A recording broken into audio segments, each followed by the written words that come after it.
From the busy shipyards of Belfast, a giant ship was built. The RMS Titanic, a super cool piece of engineering, a fancy floating palace ready to sail to New York City. It carried the hopes and dreams of over 2,000 people, each starting a trip across the big Atlantic Ocean.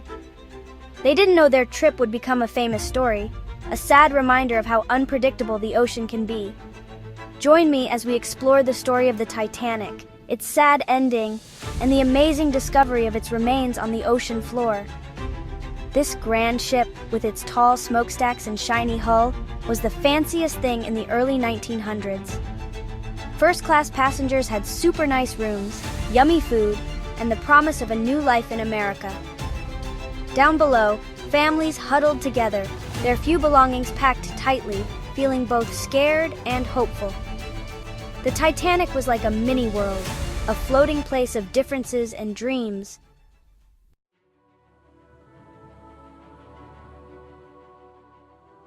The Titanic left on April 10, 1912, with lots of cheering and excitement. The ship, which people thought couldn't sink, sailed west, not knowing about the icy danger ahead. As days turned into nights, the passengers got used to life on board, not knowing their trip would soon end terribly. On the night of April 14th, under a sky full of stars, something awful happened. The strong Titanic hit an iceberg. The crash sent shockwaves through the ship. Water poured in, flooding areas that were supposed to keep the water out.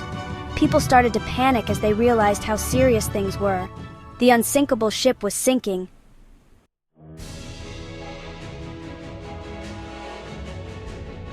The crash, a sideswipe instead of a head-on hit, was deadly. The iceberg, a giant wall of ice, ripped holes along the Titanic's side, breaking into several watertight compartments. The ship's designers thought it could survive flooding in 4 compartments, but the damage was much worse. As water rushed in, the Titanic started to tip, its front sinking into the waves. The lifeboats, only enough for about half the people on board, were lowered into the freezing water. Chaos and panic filled the decks as everyone fought to survive. The band played on, their music a sad soundtrack to the tragedy.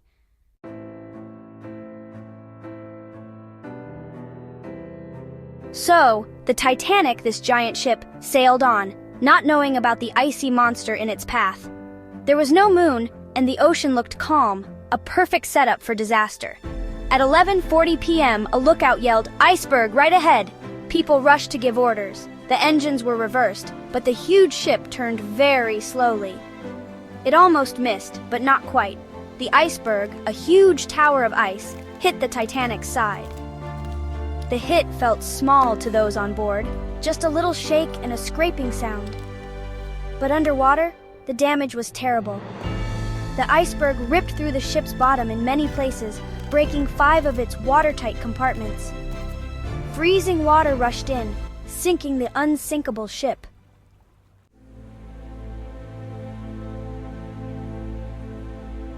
Panic spread through the ship as everyone realized what was happening.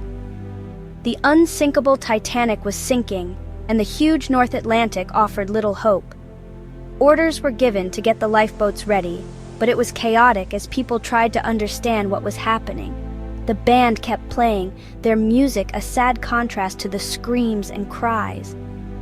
Women and children were allowed on the lifeboats first, a rule of the sea that gave a little bit of hope. But there weren't enough lifeboats for everyone, and many people had to leave loved ones behind. As the Titanic's front sank lower, the night was filled with the loud sounds of escaping steam and the heartbreaking cries of those left behind.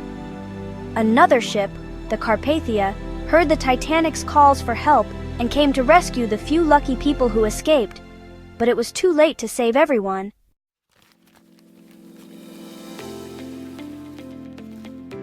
The sinking of the Titanic shocked the whole world. It showed how powerful nature is and how fragile human life can be.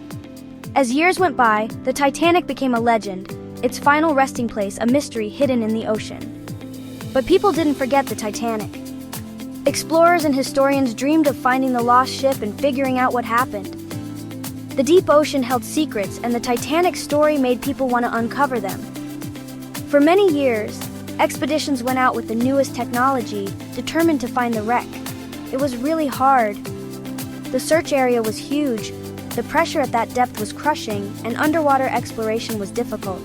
But people are stubborn, like the ocean currents, and they didn't give up. The dream of finding the Titanic and telling its story wouldn't go away. And in 1985, after years of searching, that dream came true.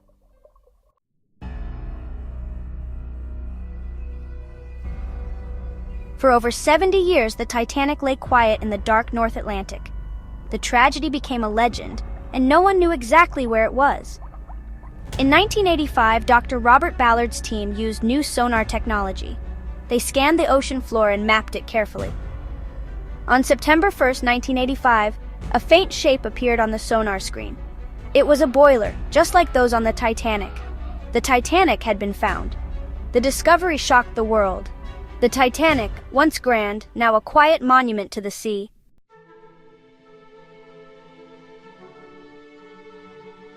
Finding the Titanic started a new part of its story. It wasn't a ghost anymore. We knew where it was. Scientists needed to see the wreck themselves. This was a tough challenge. They needed technology that could handle the huge pressure and darkness. The solution was remotely operated vehicles, or ROVs. These underwater robots had strong lights, cameras, and robotic arms. Going down to the Titanic was slow and careful. As the ROVs got close, the ship's size was clear. The Titanic was in two big pieces, the front and the back. Around the broken hull was a field of debris. Plates lay next to shoes, reminding us of the lives lost. The ROVs, controlled from the surface, carefully moved around. The videos they sent back were amazing and heartbreaking.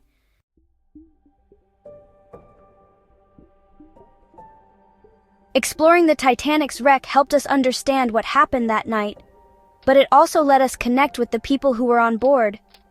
Scattered among the debris were thousands of artifacts, pieces of the lives lived and lost on the Titanic. These weren't just things, they were connections to the past, each with a story. Dolls lay next to books, their pages now blank. Silverware, once shiny in the dining hall, was now covered in stuff from the deep sea.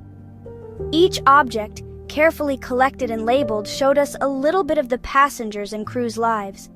Some of the saddest finds were personal items: a woman's purse with combs and a mirror, a man's pocket watch stopped in time, a child's shoe. These personal things, filled with memories, showed the human cost of the tragedy. These artifacts gave historians and archaeologists tons of information. They connect us to the past, helping us understand the people on the Titanic, their hopes and dreams, and remember them with respect.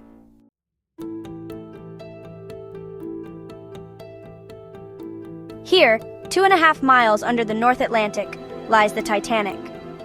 Once a symbol of luxury and human skill, now a monument to tragedy. The ocean is slowly taking it back, covering it in rust.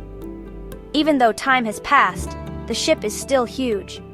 The front, still mostly there, points down into the darkness. Around it, debris is scattered everywhere, each piece telling a silent story. Fish swim through broken windows, their scales shining in the lights. Sea anemones and corals have made the wreck their home, their bright colors a contrast to the gray scene. Life finds a way even in this dark, cold place. The Titanic's resting place reminds us of nature's power and how fragile life is.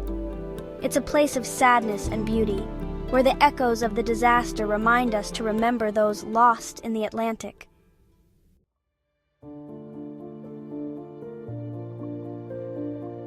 Finding the Titanic in 1985 shocked and saddened people around the world. For many, it was a real connection to a tragedy that had become a legend. For survivors, it brought back painful memories they had kept hidden for decades. Some felt closure, finally able to say goodbye to lost loved ones. Seeing the wreck gave them a connection to those they lost. Others felt a rush of emotions, fear, sadness, and maybe even guilt for surviving. The discovery opened up a flood of memories. They were suddenly back on that scary night, hearing the cries of those lost. The cold water, the rush for lifeboats, the long wait for rescue, it all came back. The Titanic's legacy isn't just in the metal of the ship, but also in the hearts of those who survived.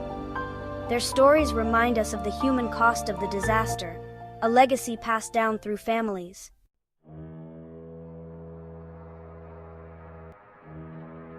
The Titanic was supposed to be the best ship ever, a sign of how smart humans are. It was called practically unsinkable, its double hull and watertight compartments making even experienced travelers feel safe. But finding the wreck showed a harsh truth. Even the biggest human creations can be destroyed by nature. Studying the wreck showed serious problems with the Titanic's design. The hull, which was supposed to be strong, was broken by the iceberg.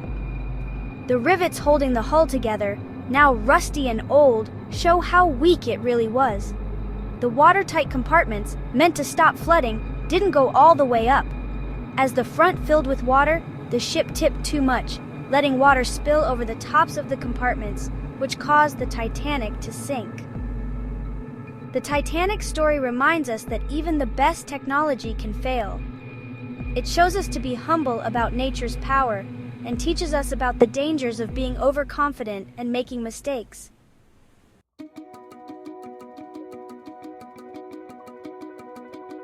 The Titanic's story didn't end on the ocean floor.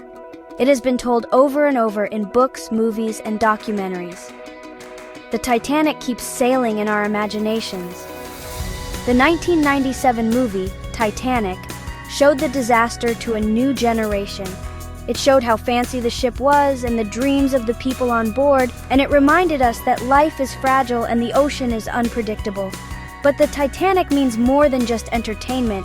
It reminds us about safety rules, the dangers of being too proud, and the power of human stories.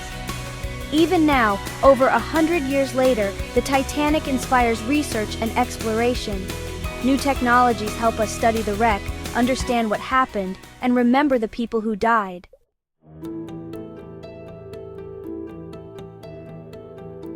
The Titanic, a super cool ship from the early 1900s, was considered the best ship ever built.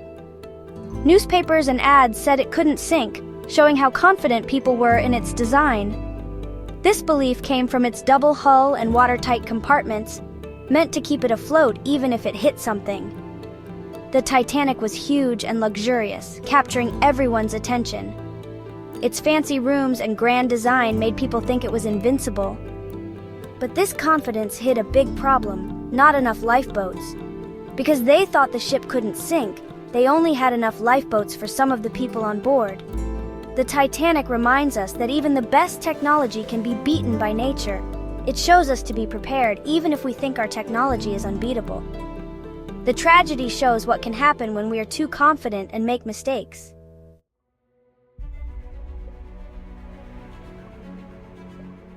The Titanic story is still important over 100 years later. It has inspired many books, movies, and documentaries, each trying to show the drama and sadness of that night. Finding the wreck in 1985 made people interested again, giving us a real connection to the past and making us want to learn more about what happened. We are fascinated by the Titanic because we are curious about important moments in history. The stories of the passengers and crew, from all walks of life, still interest us and remind us that real people were at the heart of this tragedy. From the fancy first-class rooms to the hopes of those traveling in the cheaper areas, the Titanic story is timeless. The sinking of the Titanic reminds us that life is precious and the ocean can be dangerous. It makes us think about the choices people made, the lives lost, and the lessons learned from this important event.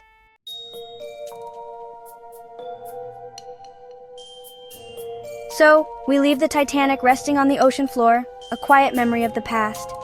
Its story, a mix of ambition, innovation, and tragedy, continues to impact us. Thanks for joining me on this journey into history. Don't forget to like, subscribe, and share this video to keep the spirit of exploration alive. Until next time, keep learning and exploring the wonders of our world.